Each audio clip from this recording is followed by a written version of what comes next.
नमस्कार दोस्तों, स्वागत है आपका RV academy for civil service में। आज मैं आपको कुछ ऐसे दो अक्षर बताऊंगा जिससे आप कुछ शब्द बनाएंगे और उन शब्दों को हर जगह यूज कर सकते हैं, किसी भी पेपर में। ये आपके ऊपर है कि आप उसे कैसे इंटरलिंक कर देते हैं। ये पूरा आप पे ही डिपेंड करता है।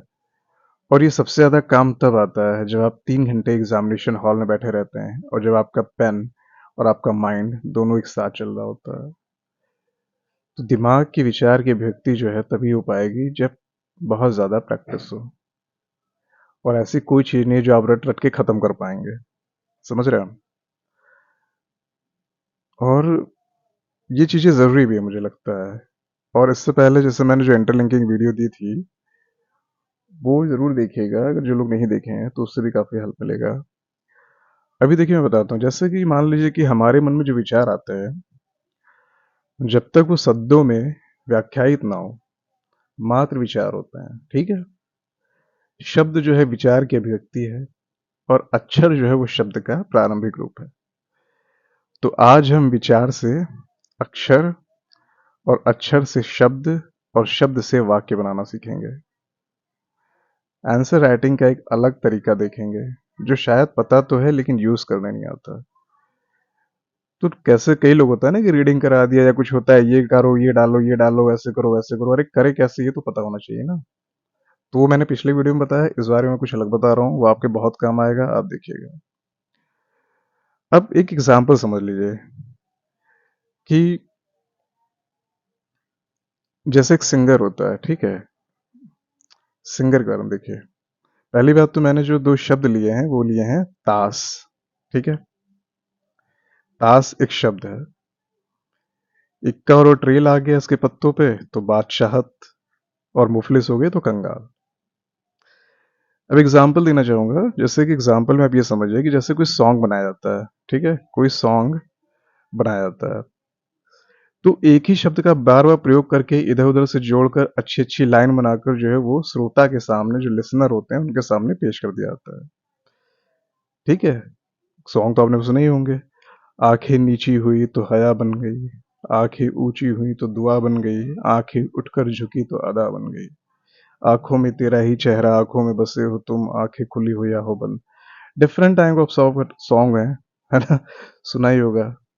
तो यहाँ मैं सॉन्ग वाली पाठशाला नहीं पढ़ा रहा हूँ, बस एक बात समझाने के लिए बता रहा हूँ कि जैसे थोड़ा सा ही शब्दों को हेर फेर करके वो सॉन्ग कितना हिट जाता है। जो लिखता है वो लिखने वाला, देखिए ये आंसर राइटिंग क्या बोला जाता है, आर्ट। ठीक है। और कला किसके जरिए आती है? ज्ञान और अभ्यास के जरिए, नई नई चीजों को लागू करने के जरिए, इनोवेशन जो करते हैं आप। तो ये कोई साइंस नहीं है कि ऐसा ऐसा है फॉर्मेट हो गया। तो इसलिए अगर जो बता रहे हैं तो वो ऐसा नहीं है कि वो क्या बता रहा हूँ मैं, कुछ मुसारा चल रहा है, ऐसा कुछ भी नहीं है। आप समझो कि यूज कर बताना चाह रहा हूँ। ठीक है। तो चलो हम लोग वर्ड लेते हैं, जैसे स और ता। किसी भी पेपर में अगर कुछ आता है, ठीक है, तो आप इसके जरिए अपने आंसर को कर सकते हैं, खास तौर पे तब जब 3 घंटे में समय कम हो और आपको बिल्कुल दिमाग में ना आ रहा हो कि अब मैं क्या करूं। ठीक है।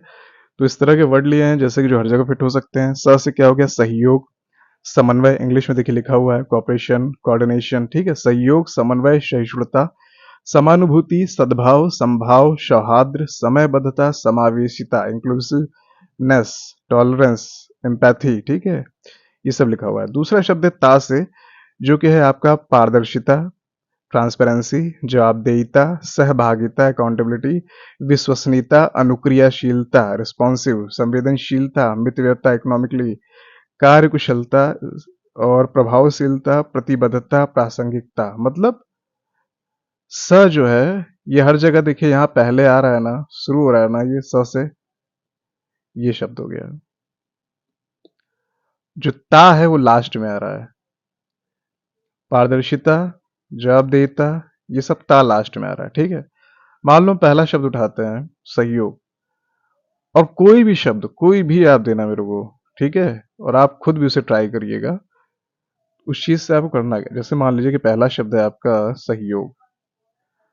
अब मैं अपने सामने जो है सिलेबस उठा लेता हूँ, मैं बोल रहा हूँ उसको देखता जाता हूँ। ठीक है। सपोज कि हिस्ट्री है। ठीक है। हिस्ट्री सबसे पहले दे रखा है पेपर 1 में।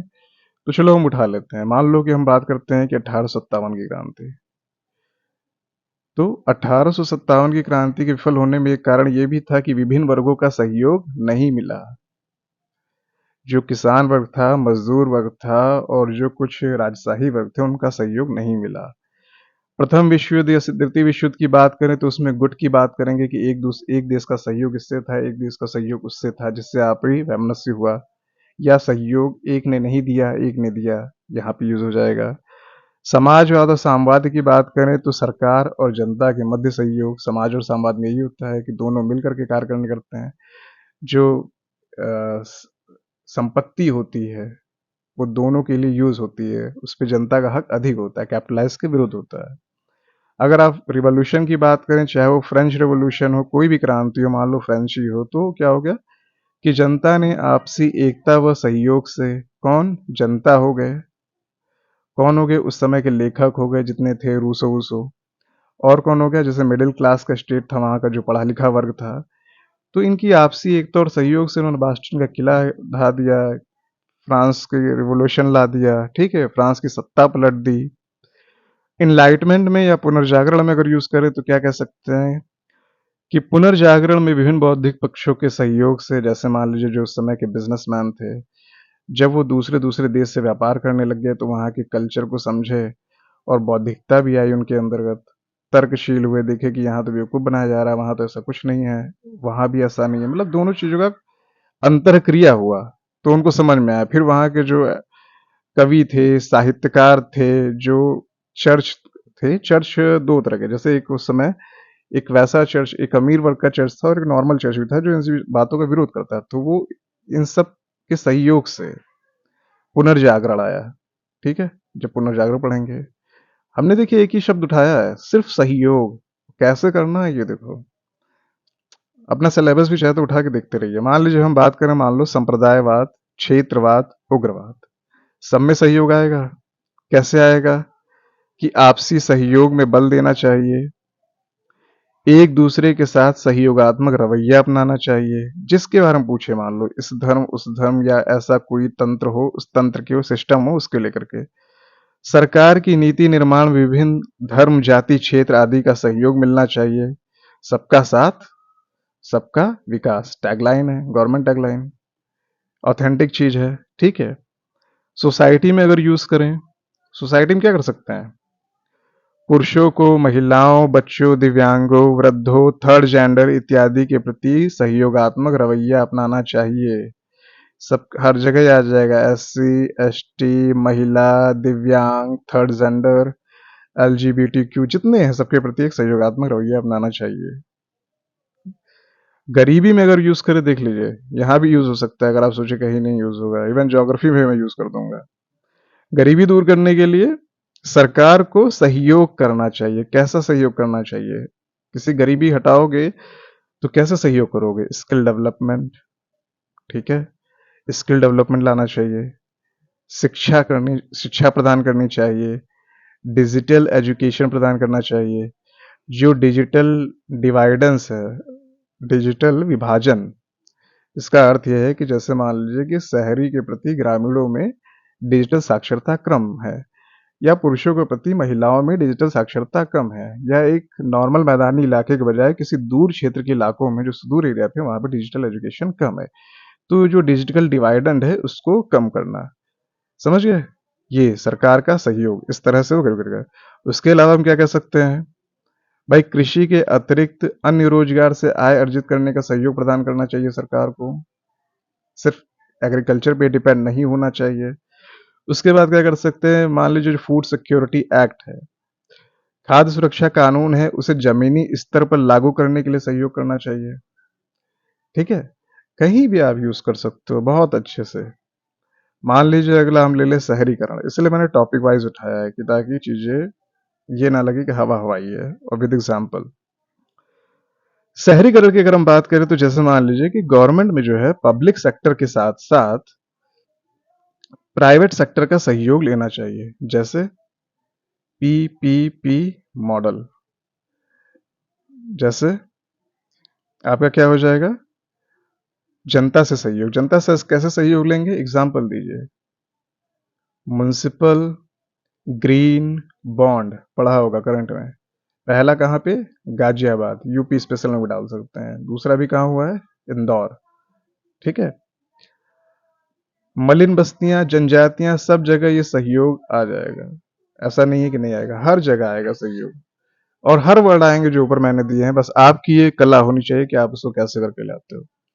चलो उदारीकरण पे देख लेते हैं, इसे क्यों छोड़ दें, है ना। लिबरलाइजेशन बोला जाता है, ठीक है। एलपीजी, तीन तरह की चीजें होती हैं, लिबरलाइजेशन, प्राइवेटाइजेशन, ग्लोबलाइजेशन। तो मान लीजिए उदारीकरण में देखते हैं तो जैसे कि व्यवसाय हो गया या किसी दूसरे देश से जब संबंध होते हैं वो सहयोगात्मक रूप से स्थापित किए जाते हैं, तब यूज होता है। मतलब उदारीकरण का कहना मतलब ये कि व्यवसाय या किसी दूसरे देश में सहयोगात्मक रूप से संबंध स्थापित किए जाते हैं, सहयोगात्मक रूप से। ठीक है, कैसे, देखिए, कोटा, कोटा हो गया, लाइसेंस हो गया, परमिट हो गया, परमिट राज का अंत हो गया। किसी दूसरे देश से संबंध से कैसे, जैसे मान लीजिए एफडीआई हो गया, द्विपक्षीय समझौता हो गया, बायलैटरल, और बहुपक्षीय समझौता हो गया, इसके माध्यम से। ठीक है, सहयोग हो गया यहाँ पे भी। फिर निजीकरण, इसकी बात करें तो मान लो कि निजीकरण क्यों आवश्यक है। ठीक है, यही बात आ जाए कि निजीकरण क्यों आवश्यक है एक समझने के लिए। तो निजी क्षेत्र के सहयोग से, ठीक है, आया ना ये शब्द, देखिए ला दिया मैंने।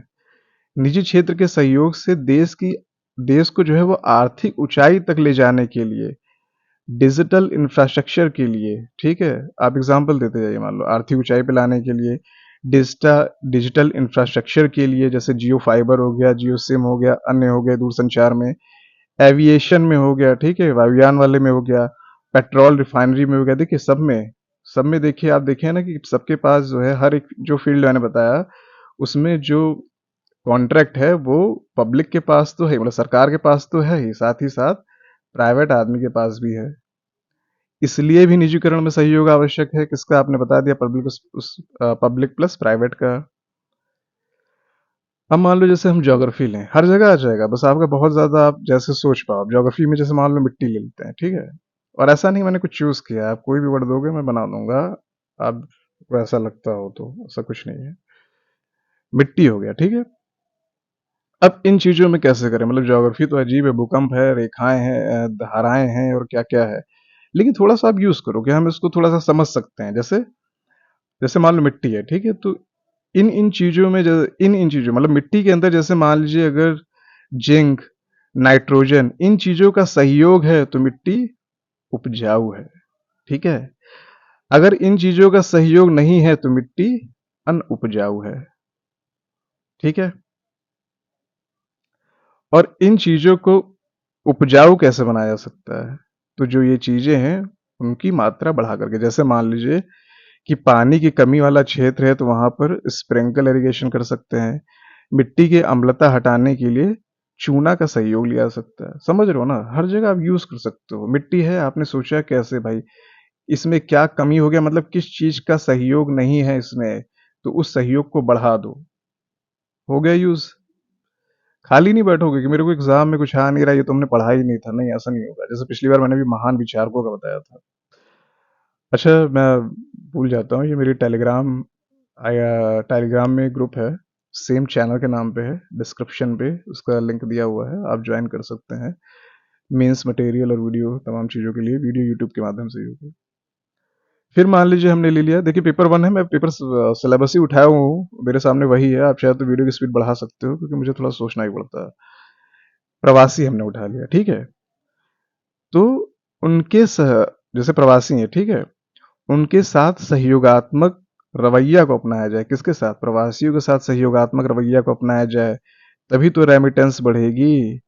इस समय भारत की रेमिटेंस जो है वो विश्व में सबसे अधिक है, करीब 100 अरब डॉलर हो गया था। तो इसके लिए क्या यूज होता है, जैसे आपने ये सोचा कि सहयोगात्मक रवैया, आपने यहां तक पहुंच गए, उस सोच के जरिए जब आप यहां पहुंच रहे हो तो आप ये भी लिख लो।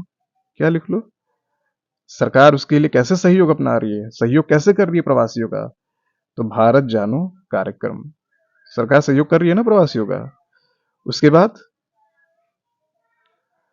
प्रवासी भारतीय बीमा योजना, समझ गए। प्रवासियों से अगर रेमिटेंस चाहिए तो उनका सहयोग करना पड़ेगा। तो सरकार कैसे सहयोग कर रही है? उनको कह रही है कि आओ युवा भारतीय, युवा प्रवासियों को कहा गया आओ भारत जानो कार्यक्रम, तुम भारत के बारे में जानो। प्रवासी भारतीयों को बीमा योजना दिया।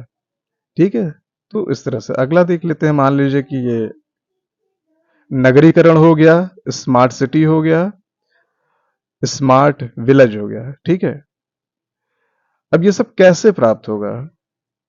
ये सब तभी प्राप्त होगा अगर आप अच्छे से प्राप्त कर लें, क्योंकि पूंजी की कमी है अपने देश में, हर चीज की कमी है, तकनीकी क्षमता की कमी है। तो कैसे प्राप्त होगा? जब public sector plus private sector का सहयोग हो। ठीक है, पब्लिक सेक्टर और प्राइवेट सेक्टर का सहयोग हो तो क्या बनता है आपका? पीपीपी मॉडल, जो चल रहा है वर्तमान में, है ना। और क्या चलता है? BOT, built operate and transfer. और क्या होता है? BOOT, built on operate and transfer. कैसे हो रहा है ये भी देख लो। जैसे आपने देखा होगा टोल टैक्स। ठीक है, किसी को ठेका दे दिया 20 साल 21 साल का उसके बनाने का, उसके संचालन का, और कहा 21 साल तक तुम पैसा कमाओ। ठीक है, निजीकरण ये हो गया। उसके बाद जैसे मान लीजिए सरकार की योजनाएं अभी जो करंट निकली थी 1-2 साल पहले की, कई सारे ऐसे विरासत स्थल हैं जो बड़े बड़े बिजनेसमैन को दिए गए हैं कि ताकि वो उसको संभाल सके, उसका ऑपरेट कर सके। उसके अलावा आप देखेंगे कि एयरपोर्ट हो गया, जैसे मान लीजिए लखनऊ का एयरपोर्ट है जो चौधरी चरण सिंह एयरपोर्ट था, वहां अडानी एयरपोर्ट आता है। तो ऑपरेटिंग, मैनेजमेंट, इंफ्रास्ट्रक्चर, तकनीक, इन सब की हेल्प जो है सरकार को लेनी ही पड़ रही है। और ये और भी मैटर है, जैसे मान लीजिए मैं बताऊं आपको, लोक निगम का इन सब में जैसे क्यों हट रहा है, डिसइन्वेस्टमेंट क्यों हो रहा है, तो बहुत जुड़ा हुआ मैटर है। लेकिन फिलहाल अभी जो हम बात कर रहे हैं उस पर हम करेंगे कि सहयोग शब्द को कैसे व्याख्या कर सकते हैं। ठीक है, अब मान लो कि सेंट्रल और स्टेट रिलेशन हो। ठीक है, सेंट्रल स्टेट रिलेशन है तो केंद्र के साथ हम लोग सहयोग पे कर रहे हैं ना, तो जैसे केंद्र का राज्य के साथ असहयोगपूर्ण रवैया। ठीक, हमने सोच लिया, क्योंकि क्वेश्चन अक्सर यही आता है, कभी अच्छाई पे तो आता नहीं केंद्र आज के संबंध अच्छे क्यों चल रहे हैं, ये तो आता नहीं है। ऐसे ही आता है केंद्र और राज्यपाल के संबंध के बिगाड़ का कारक राज्यपाल है। कुछ इस तरह की लाइन में क्वेश्चन आता है। ठीक है, तो हमने मान लिया भाई केंद्र का राज्य के साथ असहयोगपूर्ण रवैया क्यों है? क्योंकि जो राज्यपाल है, जो गवर्नर साहब है, वो केंद्र सरकार के एजेंट के रूप में कार्य करते हैं। ठीक है, तो हम ये कह सकते हैं मान लो सहयोग के रूप में क्या कदम उठाया जाए। ठीक है, सहयोग के रूप में क्या कदम उठाया जाए, या इसी को हम यूज कर सकते हैं मान लो कि संघात्मक व्यवस्था में। ठीक है, सेंट्रल स्टेट रिलेशन अब संघात्मक भी यूज करते हो। जैसे क्या? सहयोग के लिए क्या? नीति आयोग, ठीक, वित्त आयोग और जीएसटी काउंसिल, ये सब संघात्मक व्यवस्था के ट्यूल है। ये सहयोग दे रहे हैं, राज्य और केंद्र के बीच अच्छा संबंध बनाने में सहयोग कर रहे हैं। समझ रहे हैं? नीति आयोग की जगह जब पहले योजना आयोग था तो वो केंद्र प्रायोजित ज्यादा था। नीतियां जो है वो दिल्ली से बना करती थी। जो पॉलिसी मेकिंग थी उस समय दिल्ली से बनी करती थी। नीति आयोग में भी है, लेकिन इसमें क्या है, राज्यों की सलाह भी ली जाती है। ये मतलब थोड़ा सा डिसेंट्रलाइज माना जाता है, कॉर्पोरेट सिस्टम उसमें माना जाता है, फेडरलिज्म में, संघीय व्यवस्था के आधार है। ठीक है, और जैसे मान लीजिए हमने यहाँ सेंट्रल स्टेट लिखा, फिर मान लो हमें पंचायती में डालना है, तो पंचायती में भी हम इस तरह से यूज करके सहयोग शब्द का यूज कर लेंगे कि नहीं कर लेंगे? कर लेंगे। ठीक है, इसी तरह हर जगह यूज होगा। मैं तो मतलब एक ही पेपर बताते बताते देखिए मैंने कम से कम जो है 50 पॉइंट बता दिए। अभी दूसरा पेपर, तीसरा पेपर, मतलब ये फुल यूज, तो इसका गवर्नेंस में फुल यूज है, एथिक्स में काफी यूज है, पेपर 3 जो आपका इकोनॉमी है उसमें काफी यूज है। जैसे मान लो दूसरा देख लेते, एक ही पे चलेंगे तो और हो नहीं पाएगा। ठीक है, मैं इसको जल्दी थोड़ा देख लेता हूँ। मान लो समन्वय हो गया। अब समन्वय क्या हो गया कि जैसे मान लीजिए कि किसी एक विभाग का दूसरे विभाग के साथ, ठीक है, जैसे ट्रांसपोर्ट सेक्टर हो गया, दूरसंचार हो गया, नगर निगम हो गए, सड़क बन गई। ठीक है, सड़क बन गई, उसके बाद दूरसंचार वाले आए और खोद करके तार डालने लग गए, कोऑर्डिनेशन नहीं है, तो क्या होगा? फालतू का लागत बढ़ेगा। फालतू का लागत बढ़ेगा, सरकार के जो है वो व्यय फालतू का बढ़ेगा। उसके बाद अगर हम इसे हिस्ट्री में यूज करना चाहे तो कैसे कर सकते हैं भाई? सीधी सी बात है, 1857 मान लो एग्जाम्पल ले लें, सपोज कि 1857 की क्रांति में समन्वय कमी थी। कैसे समन्वय कमी थी? क्योंकि क्रांति का क्षेत्र दूर दूर था, एक दिल्ली में था, तो एक लखनऊ में था, एक फैजाबाद में था, एक दिल्ली, मतलब एक कहीं कहीं हो रहा, कहीं कहीं हो रहा है, कोई हर एक लोग अपना अपना क्षेत्र संभाल रहे थे। ठीक है, जैसे मान लीजिए सहिष्णुता की बात हो जाए, तो क्षेत्रवाद, उग्रवाद, संप्रदायवाद, जेंडर इक्वलिटी जैसे भी ऐसे मुद्दे हैं कहीं भी आप डाल सकते हैं, जो संविधान की बातें हो, उद्देशिका, प्रस्ताव, और जहां भी आप डाल सकते हो। एथिक्स में भी बहुत अच्छा से यूज होगा ये। ठीक है। उसी तरह से जैसे मान लो कि कई है ये समानुभूति, सद्भाव, ये कई जगह ऐसा नहीं कि नहीं यूज होगा, हर जगह यूज होगा। जैसे मान लो अच्छा समयबद्धता है। समयबद्धता क्या है कि नीति निर्माण में मान लो देरी जो हो रही है, नीति निर्माण में जब देरी होती है, कार्यान्वयन में देरी होता है, तो इसीलिए फेल हो जाता है क्योंकि टाइम बाउंड नहीं है। उसी तरह मान लीजिए सुप्रीम हाई कोर्ट के फैसले इतने लेट आते हैं तो जजमेंट फेल हो जाता है। ट्रांसपोर्टेशन अच्छा नहीं है, समयबद्ध नहीं है, माल की जो सामान मान उसकी आवाजाही में लेट हो रहा है तो लागत बढ़ रहा है उसका। इसके लिए क्या ये ठीक होगा तो चीजें कॉस्ट इफेक्टिव होंगी, लागत प्रभावी होंगी, तो समयबद्धता भी होनी चाहिए। ठीक है। अनुक्रियता होनी चाहिए, अनुक्रियता। जैसे मान लीजिए ये हो गया आपका पारदर्शिता, अनुक्रियता, ये सब आ जाएगा, इसी में आ जाएगा। ठीक है। अगला हम देखें, जैसे मान लीजिए कि अब ये देखिए ट्रांसपेरेंसी। ट्रांसपेरेंसी जो है वो किसी भी चीज में ट्रांसपेरेंसी अकाउंटेबिलिटी बढ़ाती है। ट्रांसपेरेंसी का माध्यम आरटीआई है, ई गवर्नेंस है, सिटीजन चार्टरशिप्स है। सिटीजन चार्टरशिप का सर्वोत्तम मॉडल है। ठीक है।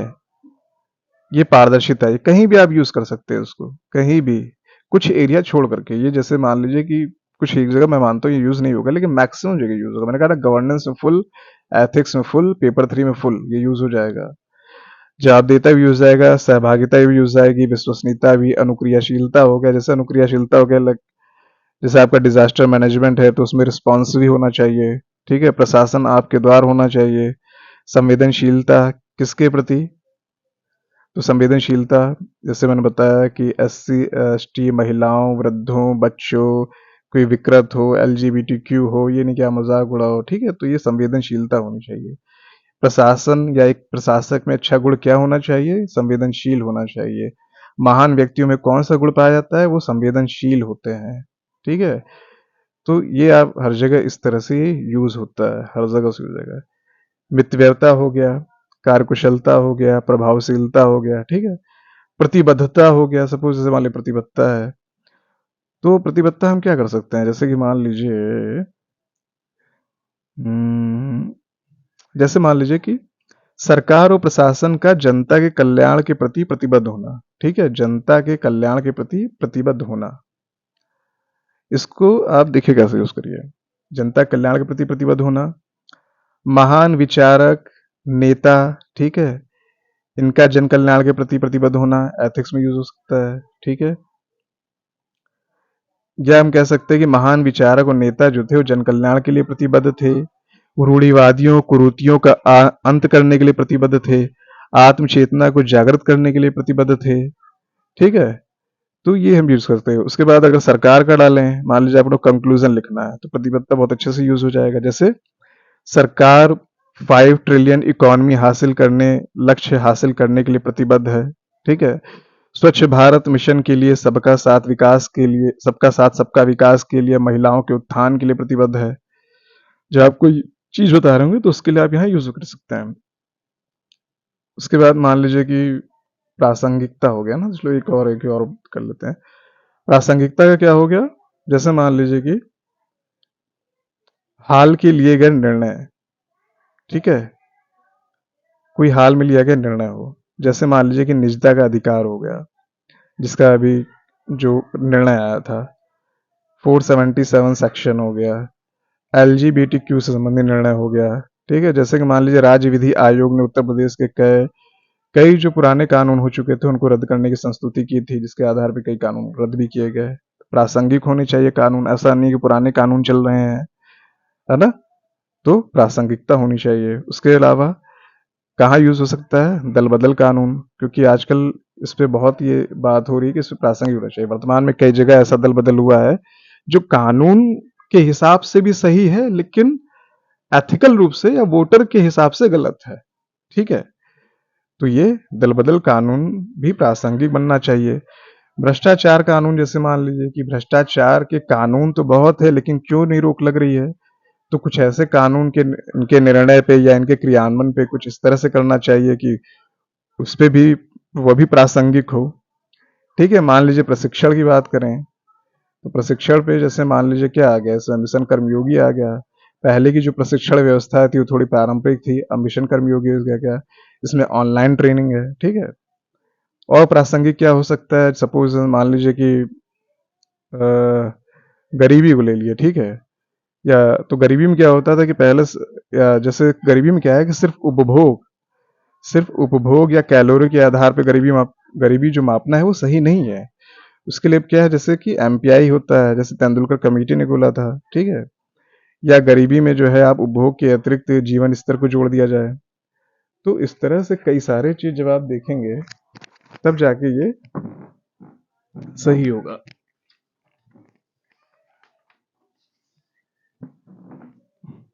तो आई होप, मुझे लगता है कि काफी कुछ आपको समझ में आया होगा और काफी हेल्प मिली होगी।